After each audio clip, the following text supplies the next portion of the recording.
Alrighty, on the left-hand side, per usual, the daily chart, and on the right-hand side, the 5-minute chart. So you can see the dollar index.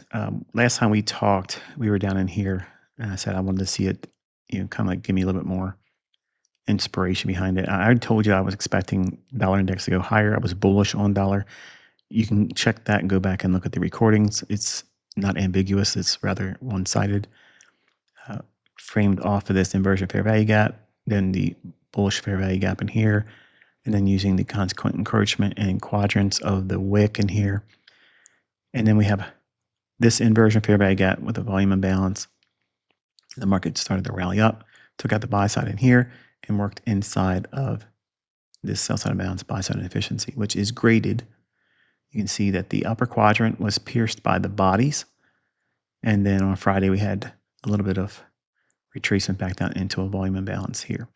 We have a suspension block, which is a candlestick that has a volume imbalance to the high end of it and a volume imbalance to the low end of it.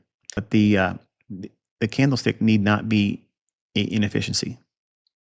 In other words, it need not have any one single pass with the candlestick. So it could have a candlestick to the left of it that was a full-bodied candle, or a wick that completely overlaps the entire range between the upper and lower volume imbalance. Okay, so that's the distinguishing characteristic. This is why this PD array is a little bit different than you probably thought it was the first time I mentioned it. But anyway, we have a suspension block here. The market trades from this open here down into midpoint of this range. It's shaded in blue. And we traded right back down into that on Friday. Having all this information in this vicinity on the daily chart transposed over to the 5-minute chart, you can see during the New York open kill zone, which is 7 a.m., 10 a.m. Eastern time, always New York local time. The market trades above the upper quadrant. That's this 99.368 level. You can check that there. We pierce it. We break lower and shift in market structure there, and a retracement up. So you can see the 79%, 62% retracement respectively. That's optimal trade entry. Very minimum, it's got to go above the low to high. It's got to go to 50% or higher for it to be in a premium market. And that's the ICT model 2022. So the market trades up into optimal trade entry. So if you were just a standard flagship pattern trader that my channel was really based on in the beginning, back in 2012, that pattern is here in and of itself. We have an inversion fair value gap, which is this buy side balance, sell side inefficiency. We break below it, leave it here, and then come back in. As you see, the bodies are finding resistance. Okay, so there's premium sensitivity here at the consequent encroachment of that inversion fair value gap. And the market gives up the ghost and breaks aggressively lower, trading through the midpoint or consequent encroachment of this inefficiency here. And it's this range from the low of this closing candle price, volume balance included, up to this candlestick's low. Now I have it shaded in pink because it acts as a premium array to draw up into.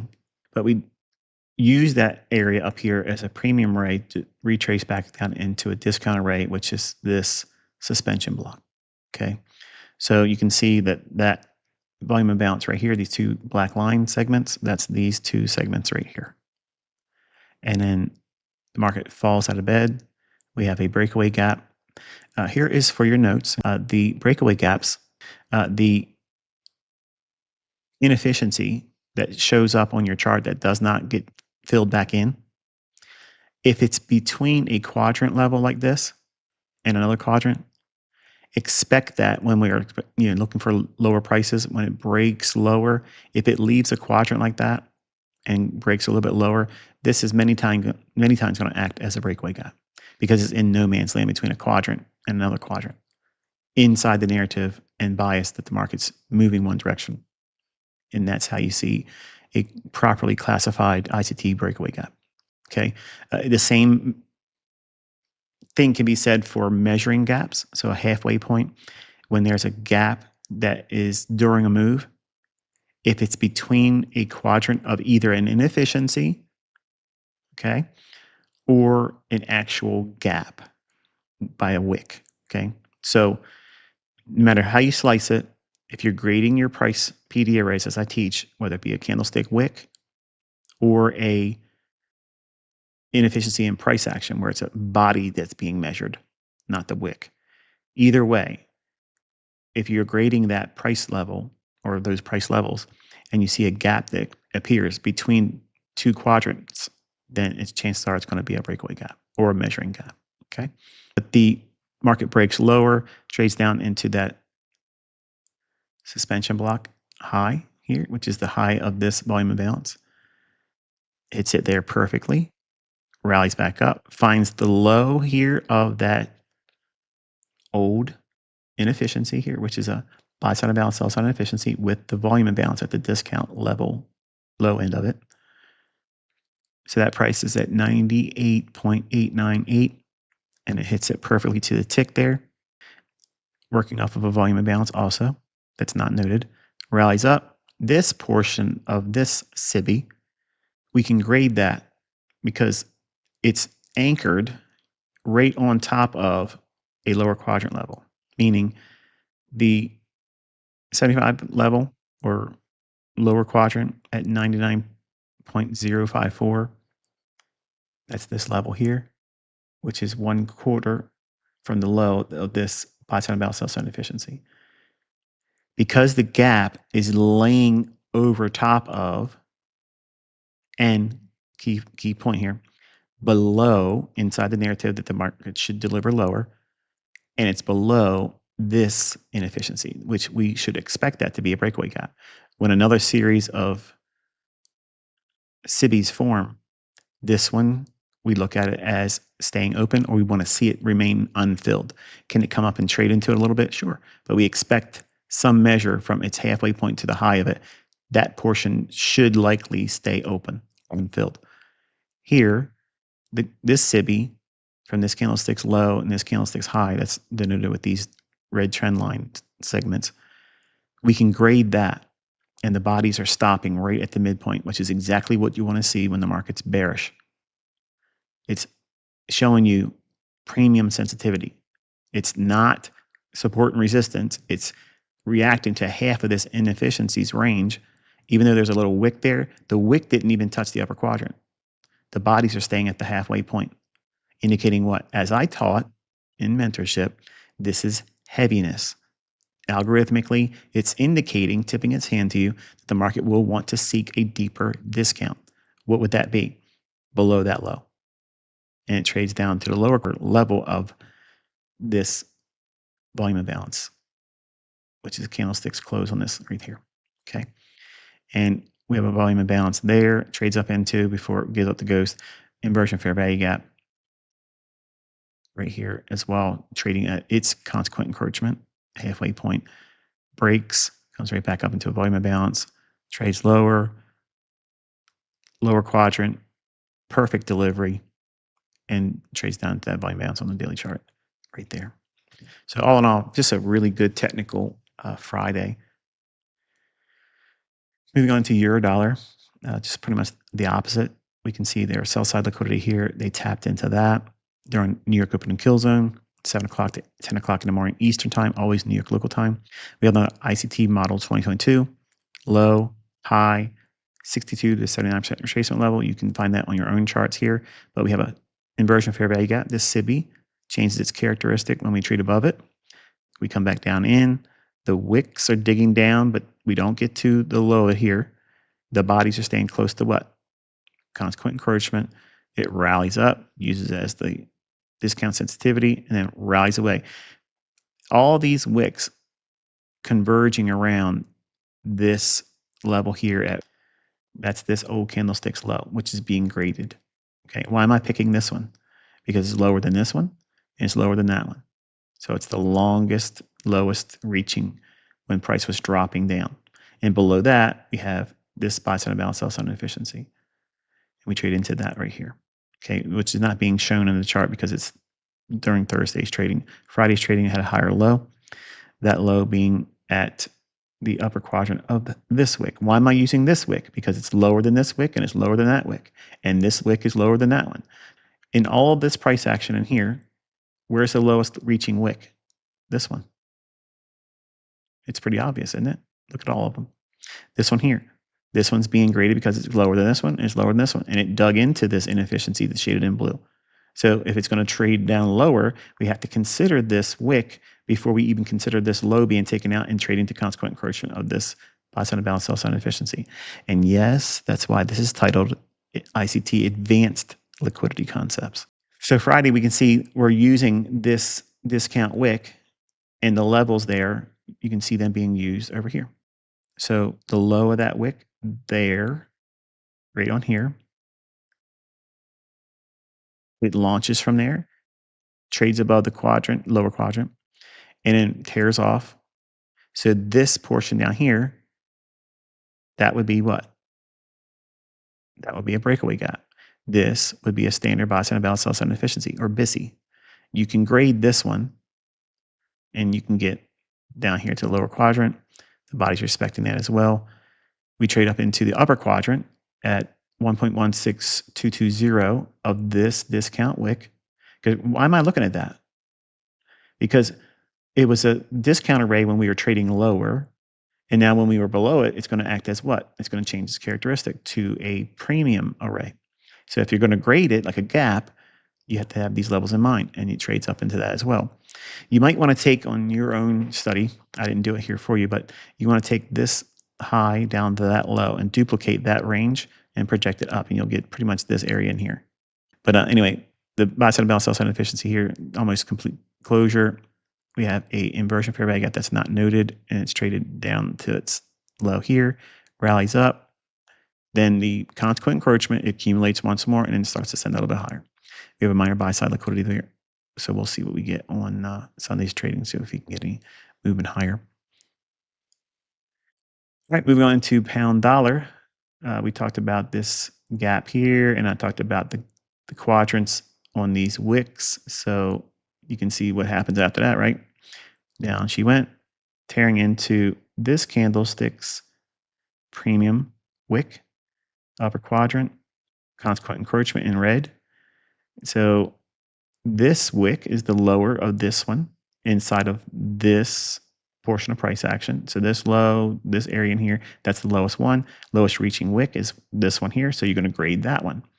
And we cut through candles because we are not flawed logic of supply and demand. Okay, so we're going to ignore this range here because the algorithm is going to see past this and go right back to this inefficiency. Why? Because this level of wicking is treated like a gap. And a gap is reused even after the gap has been filled. And it would be considered filled with this drop down. It went below that low. But the algorithm is not going to just toss the baby out with the bathwater. It's going to refer back to that reference point. So we cut through, looking through time here. And the question is coming up a lot. How long do I keep PD arrays graded on my charts? Well, if you remember how I first started teaching in 2016, the paid mentorship portion of lectures, I taught the IPTA data ranges, 20, 40, and 60. So you can go back as far as 60 days, and they're just as salient 60 days ago than they are just yesterday. And that in itself proves algorithmic sensitivity, that there is a reference to time referring back to old, very specific levels. Now, contrast that with classic support and resistance. You don't know what high or low the market's going to use. You don't know that. So we have a high, low, higher high. Everybody knows that that is my bearish breaker. But what happens when the market is bullish and it trades above it? It's going to treat it as an inversion breaker. Every PD array has an inversion aspect. It's not inverted. Okay, it's inversion. So we use the consequent encroachment, or mean threshold rather, of that last down candle, which is the bearish breaker. But now it's going to act as what? A bullish PD array. So you can see the body stopping dead on the midpoint, mean threshold there. And then we had the opening right at that same price and rallies up. The next candlestick, we drop down to it once more. See, there's discount sensitivity there. rallies, and then the candlestick opens right at the high of that candlestick's high, and then digs into a little bit, and then rallies aggressively, creating what? A breakaway gap, clearing this high. Let me tell you something.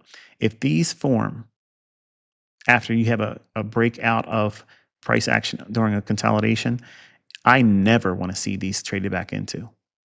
If it has the willingness to come back down into that and fill that in, that's not strength to me. Order flow, real order flow, algorithmic order flow, is when there's an inefficiency after discovery, which is leaving this range here, taking this high out. When we do this, we want to see price keep that open. If this stays open, as long as this remains open, we have a bullish order flow. We do not anticipate market coming back down and closing and then going higher. Because if it goes down and closes that in, I am not all that bullish then. Can it do it? Yes, it can. But it's more problematic if it does for continued price action higher. You want to see the indication that, yes, there was an explosive price action move higher. It created an inefficiency. But the market is so overzealous to move higher, it need not even concern itself with coming back down in here, offering a discount to people that would see what? Classic support, resistance, break, and retest. That's the trash perspective. That's garbage. But this is a breakaway gap because it's taking out this high, and then we are entering discovery. That means it's going to discover how much it can move and still allow traders to keep buying it. That's not buying pressure. It just keeps offering higher, higher, higher, higher, higher, higher, higher. It need not be a lot of contracts or lots in deference to the Forex market or shares if it's a stock. It need not be a whole lot. It only needs one unit, one transaction to print that price. And all of this price run in here is used to then weigh on the sentiment of market participants, because at this point down here, they may have seen this as a bear flag, got real heavy and thinking, wow, it's really going to go lower. Then it starts to consolidate. And then we start to move higher and they don't know what to do with it. And then when these highs get taken out here, then all the Johnny come latelys pile in and say, well, we always knew it was going to go higher and we're going to buy out on a breakout. And they're thinking, they're buying strength, but they're chasing. Where's their stop loss going to be in all that price run? It's too big, too high. Okay. So the market trades up into the consequent encroachment level here of this wick, discount wick, at 1.33637. And you can see that level here. And you can do a measured move type thing here. The same range from this high down to that low, duplicate that and send it up here. And you'll pretty much get the bulk of where the bodies are converging right there. Over here on the left-hand side, we have a daily chart and the 5-minute chart for at present, or NQ. And I'm showcasing it in the regular trading hours time. And I'm showing October 2nd. Okay. If you recall, I was talking about to take the regular trading hours opening range gaps and those quadrants that form and project them in the future. At the very minimum, if you're a little intimidated by what I said earlier about having my PD arrays back as far as 60 days, I know some of you pundits out there are going to be chomping at the bit, and you're probably already typing it out in the comment section of this video. And you're welcome to say anything on your last day. If it's silliness, I just broom you. I don't ever see you again. But the concept will probably be something like that, or the comment will be something like this. If you have enough of these lines on there, of course, it's going to hit something. But the problem is I point to the ones that it goes to, and then my trades are off of those levels. So it's a matter of experience. And what you're going to discover is the ones that are so obvious and they converge and lay over top of or in very, very close proximity to another supporting PD array, whether it be an inefficiency or a gap like the wicks. If it's laying on top of a quadrant level like that, and it's also time anchored, in other words, if it's time for it to move, it's at a session open. It's during the first 30 minutes of the opening range, or it is inside of a macro time. So let's talk about how I expected this measure of retracement, but was surprised that it happened in one day. Like, it was a lot of movement in one day. I expected this to kind of like bleed over into next week, and it still might do that, but it just really over delivered. And I want you to go back to, again, the posts I was making about Thursday, October 2nd. And I told you to take those levels. The apt student would carry those over into the right side of their chart and keep extending on to the right. I'm going to kind of like break that down and decode that for you. If you go to your daily chart, and we had our old all-time high here, okay, they formed as relative equal highs, this high being slightly lower than that one. So that classifies this as a high probability candidate for a run on liquidity. It's less likely when the right side is higher than the left, because we've already done the damage there by running the wick of this candlestick. So we created this short-term all-time high, and we traded lower. Okay, and you can look at your daily chart, and we'll see it in a moment when I show the bigger portion of this. But for now, don't look at the chart yet. Just follow along with this one. And then we had this candlestick here. We pierced it, but look, we only pierced it with a wick. That's not meaningful to me. It's insignificant. It's unfinished business, still above this candlestick high. So on this day here, we have October 2nd. The market creates this open. We trade down, and we rally up here and then come off the high right there. This day, October 2nd's regular trading hours, opening range gap, that's what this 5-minute chart has been showcasing. Okay. So these levels here are what I was referring to. They need to be carried into the future. Why did I say that? Why not any other being specifically mentioned? I said in the October 1st that you should look back over the last 3 days. Always, if you have opening range level quadrants on your chart, go back over the last 3 days and include them. So technically, you're going to have whatever the trading day that you're trading, that opening range gap, if there is one, in its quadrants, and then 1, 2, 3 days ago. So what do you have in your charts technically? 4 opening range gaps and their respective quadrants. So when I say you have to have 3 on there, it's not just 3 sets of opening range quadrants. It's today's trading day and whatever opening range gap quadrants there may be associated with it. And then yesterday, the day before it, and the day before it. And you have to go back into the previous week. If you're looking at, like, say, for instance, on Monday, you'll go back to Friday, Thursday, and Wednesday of the previous week. If there's a holiday, you're going to skip over that and just go to the market day that price was permitted to trade in. This day, we have a body left above the previous all-time highs. This right here is much more meaningful. So this day's opening range gap is going to be highly, highly significant. That's why I told you to carry it and go forward, projecting it forward. And you'll look at all these days here, and you'll see those levels, which are these levels here, they're being used. And these levels are what you should have on your chart. And this is a video where you want to probably pause this video right here, go and get your levels on the opening range gap for October 2nd. Okay. And then study the 3rd, the 4th, 5th, so on until we made this high up here. Notice how it was used all in this area here.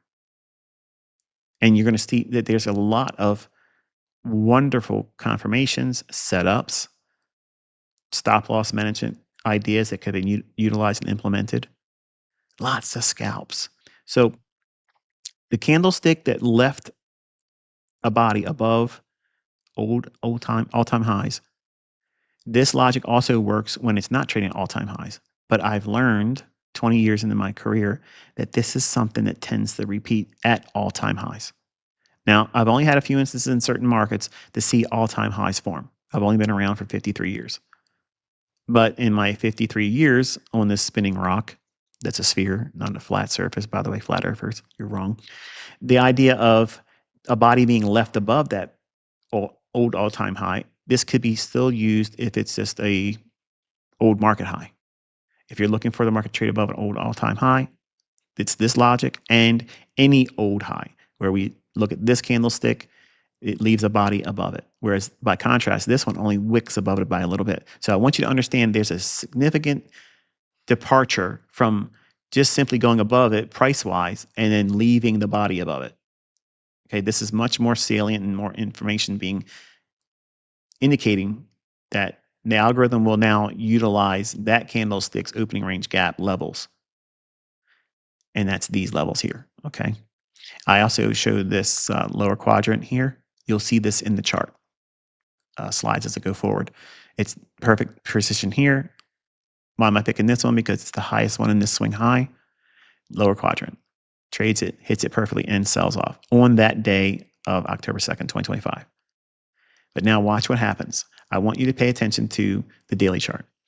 Over here, we have a buy side imbalance, sell side inefficiency. Volume imbalance toward the discount end of that BISI. And its candlestick's low is the high. Graded, here's the upper quadrant.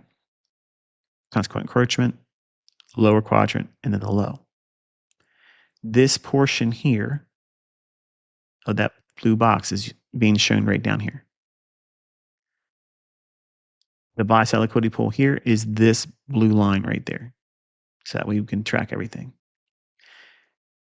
Thursday, regular trading hours, opening range gap, lower quadrant. This is the opening range gap low on that Thursday. That's this black line here. Consequent encroachment of Tuesday, October 2nd, opening range gap. Here's the upper quadrant. And here's the high of Thursday's opening range gap high. That's what's being shown here, okay? Over here, this candlestick here on the 2nd of October has a little arrow above it. That closing price, okay? Everything I'm saying here, when you're looking at markets trading at lows that you anticipate trading below an old low and looking for accumulation to go higher, you're going to reverse everything I'm saying here. But for now, I'm focusing on how we can not predict. I'm not trying to promise you're going to be able to call the high in the marketplace. I didn't get it to high. But I'm showcasing how you can see real accumulation and real distribution in the marketplace. Okay. Bodies left above, old highs right there. That closing price, as soon as that day closes and a new one opens here, that price right there and anything above it, smart money will start staging shorts. If we're making an all-time high, or if we're making a long-term high or a significant intermediate-term high, and we expect to see a decline that's tradable, you want to reference in the market when it's bullish. If you're anticipating a turnaround, you want to indicate every up-close price, the closing price. That's what I'm indicating here. So October 2nd, 2025, this price is what's being indicated, which now appears here on this chart. So everything at that price and above, smart money is looking for PD arrays to get short on. They're running out old highs, selling into that. They're selling into that. They're building large portions because they have to act like a commercial trader does in commodities. They enter early. When big positions are sought after, they start putting in positions early. Where do they and how do they do that? Everything above this closing price, anything above that price is going to be chased by what? Retail. But when they're buying it, smart money is selling to them as they buy. So at this point here and above to this candlestick here, all this is where smart money is accumulating swing trading perspective, that kind of like a duration of time, not a day trade, in other words. They're staging in that range shorts. And then we get this day, we have a higher close price than the previous one. See that? So now above that price and higher up to here, smart money is looking for PD arrays, old highs to sell into when it goes above it, or trading back up into premium arrays. they're selling short inside that area. And then finally, we have this closing price here. So we have 1, 2, 3 stages of smart money shorting. They're staging their short positions. As the market's going higher, they're feeding that buy liquidity to the people that want to chase price higher. They keep, oh, it's going to keep going higher. You can see what they're doing with the candlestick wicks. See that? Yeah, we were here at this highest point here, but we closed down here. Yeah, we were high up here, but we closed right here. We were high up here, but we closed way down here. We are high here, but we closed right there. That's distribution of longs and accumulation of shorts by smart money. But do not think like this only with all-time highs. Every time the market creates intermediate term or long-term highs, it does these same things. But at all-time highs, you want to see an all-time high form and then a deep retracement, and then it gets taken out. And then start looking for these types of scenarios. Okay. So here we have this portion here at this candlestick's closing price, and anything above it, they're going to be utilizing premium arrays and selling short of old highs because they have deep pockets, because they are essentially agents of the market where they're literally privy to certain things. They don't have to have the same concerns that you have to have. You want to trade big positions, very, very small stop losses. They don't need to worry about that type of stuff because they're not over leveraging. They're scaling in, they're scaling in, they're scaling in. Now, time element. It's Friday. We're at all-time highs on Thursday. We open up on Friday. We trade up into that Thursday high, and we grade that. Okay. Upper quadrant's pierced, but we can't get to the high of it, and we trade lower. As it starts to trade lower, everybody's talking about the comment that Trump made about the 100% tariff on China. And that news is the justification. It's mean old Trump. He manipulated the market because he said this. When I'm going to show you, it's not that at all. And you roll your sleeves up and you do your own due diligence and study it. Back test it, look at old price moves. So let's move a little bit forward now. So we jump ahead and we're looking at Tuesday price action. We open up higher. Again, this is a 5-minute chart on NASDAQ. Usually I show like a 1-minute chart, but for the sake of sizing and showing more data, I'm using the 5-minute chart. We have a small gap in here. So it's regular trading hours being shown. And the idea is that we see it trade lower above this closing price. So we use that price here. So there's discount sensitivity. It rallies above previous high here. So it's above that buy side. So they're selling into that. They're selling into that. We come back down into that October 6th closing price. Then we have a gap opening higher. We rally above previous high. Then we sell off. Small little civvy in here, sells off and trades down into what? Thursday's regular trading hours, opening range gap low. That's this dark line right here. You'll see it annotated in a moment. Here's the lower quadrant. Here's consequent encroachment. Here's the upper quadrant. Here's the high of it, which is the opening price on Thursday, October 2nd. So don't be confused with these annotations. I'm referring to only October 2nd. Why? Because it was the candlestick that had the body that was left above the previous all-time high when it formed and then retraced away from it. Really, really important. You're going to need to watch and listen to this video a few times, but then go back and look at your old price moves. It doesn't need to be all-time highs, and you'll see exactly what I'm saying is the truth. Here, look at the levels. It's using the upper quadrant here, hits it, sells off. Lower than that, it's the consequent encroachment level. Look at the body respecting it there. And it trades down to lower quadrant and down to the low of it. This is literally 5 days after October 2nd. Why is the price respecting these levels? Find that in support resistance theory. It's not going to be found. It's a simple grading of very specific generic ideas when you understand the market is algorithmically delivered. It's a very simplistic approach to understanding why price is going to do what it's going to do and when it should do it. When? Look at the times when price is hitting these levels. There's the epiphany. You're going to love it. But if you're never looking for it, it goes under the radar. Moving forward, here we have Wednesday, October 8th. Now we're above that October 6th closing price. That's over here. All these wicks, we're seeing that form in here.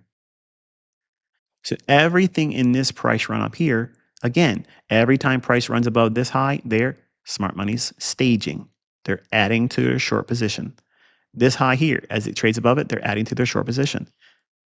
Here, this high, as it trades above it, they're shorting more. Up here, they're shorting. What is this? It's an inversion fair value gap. Price breaks that low, trades down. There's your short inside of another fair value gap there. Beautiful, beautiful, beautiful delivery there. Trades back down. What's it trade down to? Tuesday, October 2nd, 2025, regular trading hours opening price. That's the high of that opening range gap on October 2nd. Hits it, and what does it do? Stop. It flirts just below it a little bit with the wicks, and then rallies away. Why is it using that level? If the algorithm doesn't exist, why is it using now something 6 days old? The data has already been used. It's already been referred to. It's already closed its gap. Here's the third. It traded down and through it. So why is it still using it? And now here we are. Here we are. D-Day. Here it is. The market on the 9th. Here's Thursday. Creating the high. Okay. We have the market trading in an area where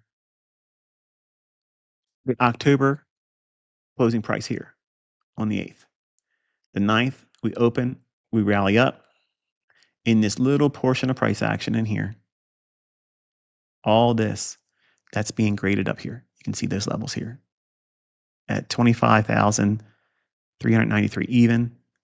That's this candlestick's high. Okay, so it's over here, previous. Looking at it, the bodies are stopping right at consequent encroachment right here. And we're above buy side on this swing high here. Deep retracement. It trades down into what I tell you? Thursday's regular trading hours opening price. So that was the high of the opening range gap on Thursday, October 2nd. The only reason why we're constantly keeping these levels on our chart is because on the daily chart, it was October 2nd that left the higher bodied closing price above the previous swing high that made all-time highs. Carry that over into when you're not trading at all-time highs, just using it for market structure purposes. When you're trading above an old high and you're expecting a long-term or intermediate-term high to form, you're using the same logic. It just works more frequently because it's rare that the markets that you're trading are at all-time highs. It takes a lot of time to get to these all-time highs in markets. So here we have it. So point is, the market's already indicating it's tipping its hand. The bodies are not able to close above consequent encroachment of the 9th price action. So when we start trading on the 10th here, it's faltering, it's failing. It can't muster up the strength to get into a run to make a higher all-time high. And we've had 3 stages of smart money shorting. This price that It's too far to the left is the old buy side. It trades above it here. That's your first indication that we laid down a body and a closing price at a all-time high, above an old all-time high that was a swing high. So here's the stage one. Here's stage two and stage three. Anything above those closing prices, smart money is putting in shorts. They're selling. They're selling to the public. They're buying on breakouts. They're buying strength. They think it's going to go to the moon. All this is, it's going to the moon. It's going to the moon. Doesn't. The market trades right back above, right in here, above buy side here, and taps October 8th, 2025's closing price after just a hair pierce above it.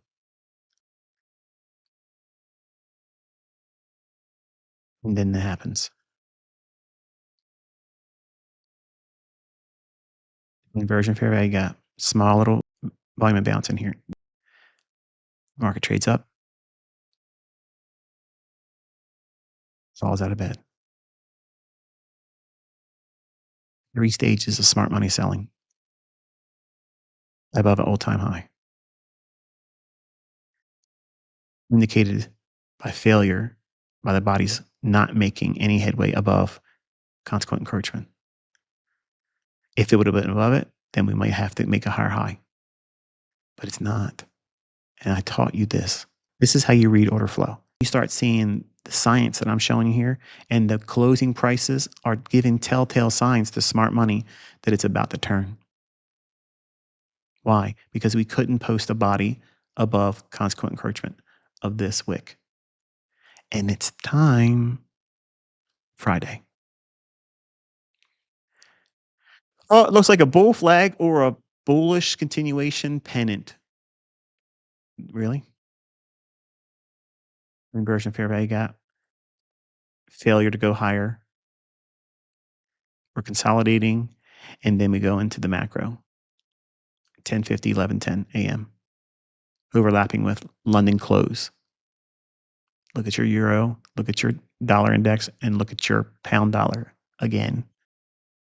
And then the market starts to drop.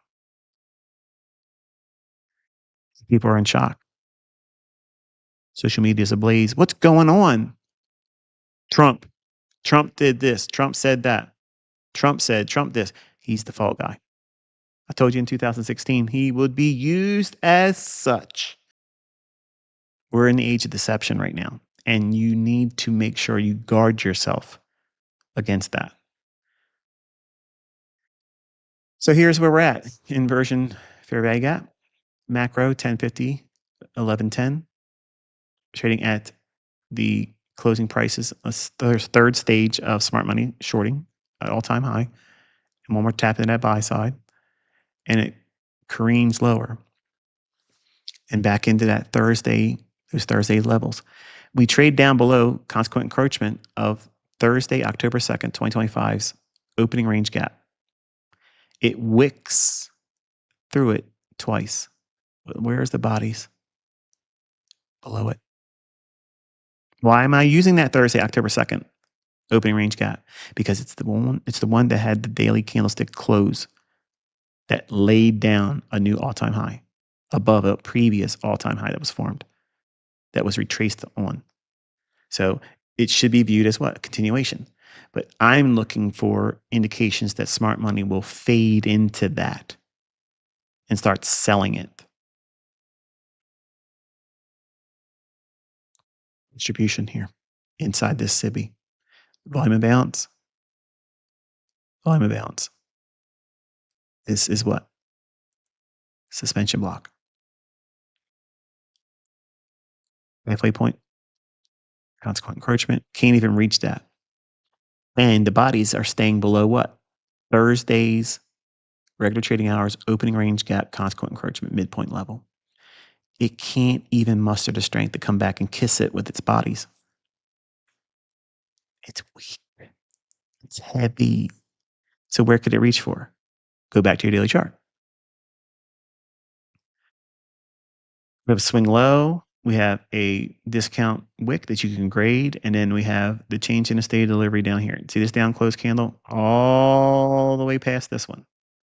So if we're going to pierce this, this is the last time after or before this candlestick formed. This was the last time there's a change in state of delivery. So this candlestick's open to its high. That is your premium wick. When price is above it, it's going to act as what? A discount wick. So here's the lower quadrant, consequent encouragement, and the upper quadrant.